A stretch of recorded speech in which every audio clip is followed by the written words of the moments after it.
ایک روز حضرت موسیٰ سے کسی شخص نے پوچھا، سب سے بڑا عالم کون ہے؟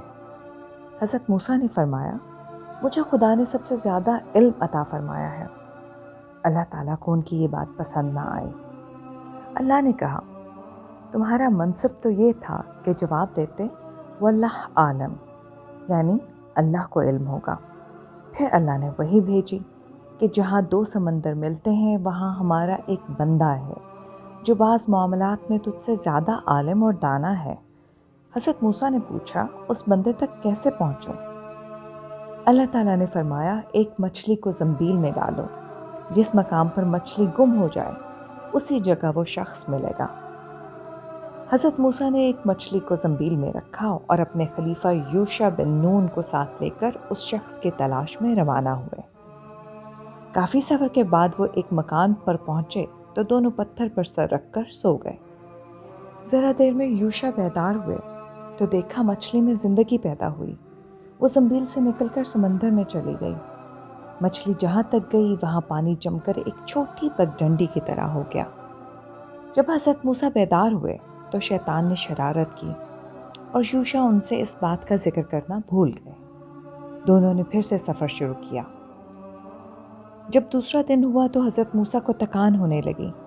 انہوں نے یوشع سے وہی مچھلی نکال کر اسے پکانے کے لیے کہا۔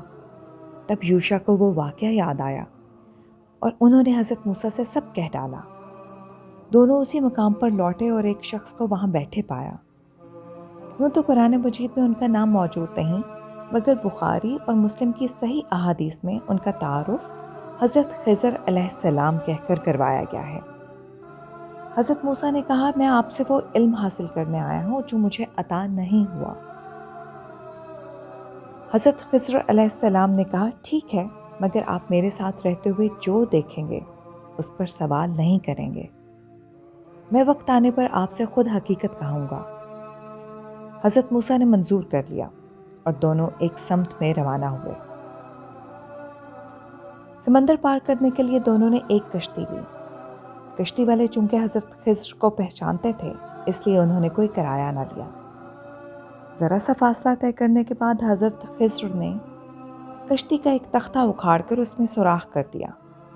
حضرت موسیٰ نے کہا، کشتی والے نے مجھے اور آپ کو مفت سوار کر لیا اور آپ نے احسان کا بدلہ یہ دیا کہ اس کی نئی کشتی میں سوراخ کر دیا۔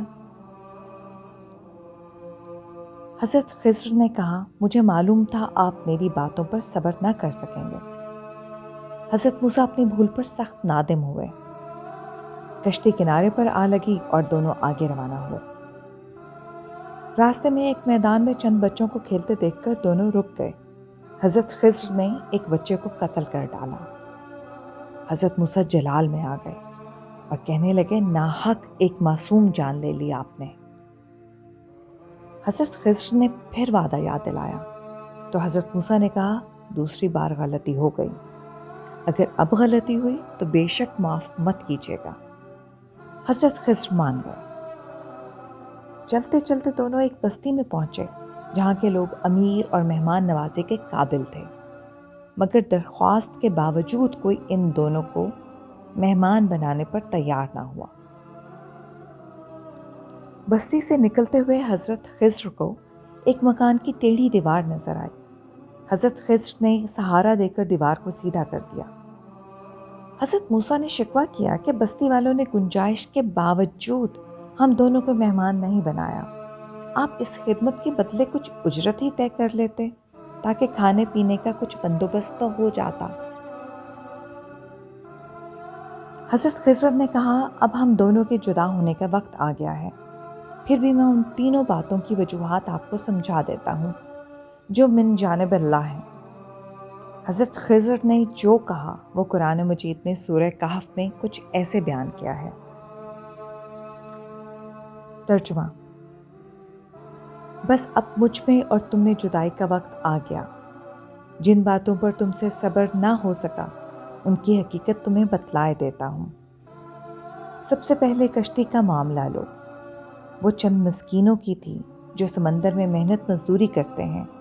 وہ جس طرف بڑھ رہے تھے وہاں ایک بادشاہ ہے ظالم، جس کسی کی کشتی اچھی پاتا ہے زبردستی لے لیتا ہے۔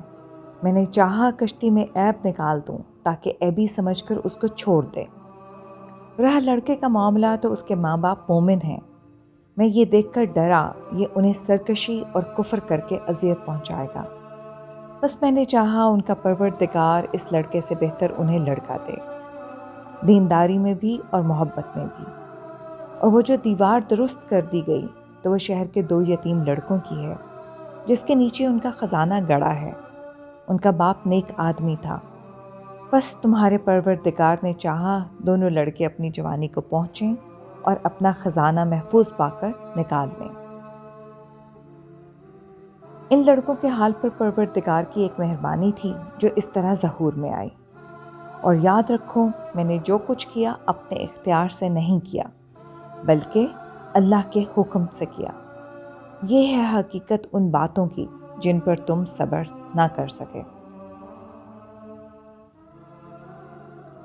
اپنی محدود سوچ اور تجربے کی مدد سے انسان لامحدود کائنات کے اسرار سمجھنا چاہے تو بھی نہیں سمجھ سکتا۔ اس لیے بہتر ہے کہ انسان ایمان کا دامن تھامے رکھے۔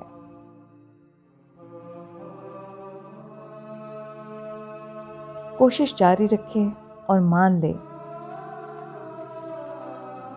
کہ من جانب اللہ جو ہو رہا ہے اس میں کوئی نہ کوئی بہتری ہی ہوگی۔